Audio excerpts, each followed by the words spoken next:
Jamaica Money Market Brokers has been delisted and relisted on the Trinidad and Tobago Stock Exchange as JMMB Group. This as the financial entity attempts to consolidate all its assets under a regional umbrella, streamline its regional operations and restructure its grouping. However, despite the name change, shareholders will continue to carry the same rights, benefits and obligations. Dwarika has details. Monday's big market news was JMMB, now relisted as JMMB Group Limited.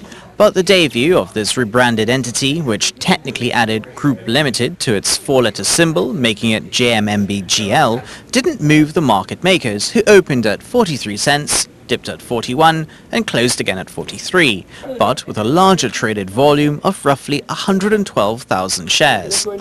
The structure of the combined JMMB Group of companies and the CCFG Group of companies is being reorganized to better streamline the organizations of the group and further support our strategic thrust to become an integrated financial services provider. According to the JMMB Group executives, bringing all four entities under one umbrella is part of a restructuring exercise. Currently, the group owns Capital and Credit Remittance Jamaica, IBL Trinidad, AIC Securities and other entities in the Spanish-speaking Dominican Republic and its home country.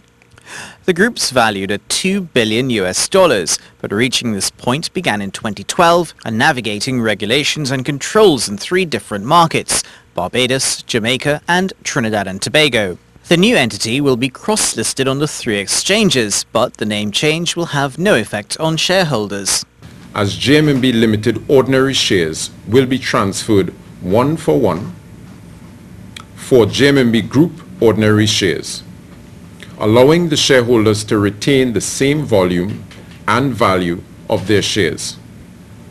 The shares will also carry the same rights, benefits and obligations of the previous JMMB Limited ordinary shares. While the JMMB Group is restructuring in a regional emerging marketplace, the Ttse chairman said the dream of having a regional exchange is still a way off, despite it being discussed multiple times at the CARICOM level. Because if all stakeholders are on board, and again, we all know this from going back to days of federation, if all stakeholders are not on board, it's not going to work. So it can't be simply a theoretical construct. It has to be something that's supported by all stakeholders. Market analysts say the current official listing of JMMB as a limited group represents a greater thrust towards creating a more streamlined, cost-efficient entity. Dwarika, C News.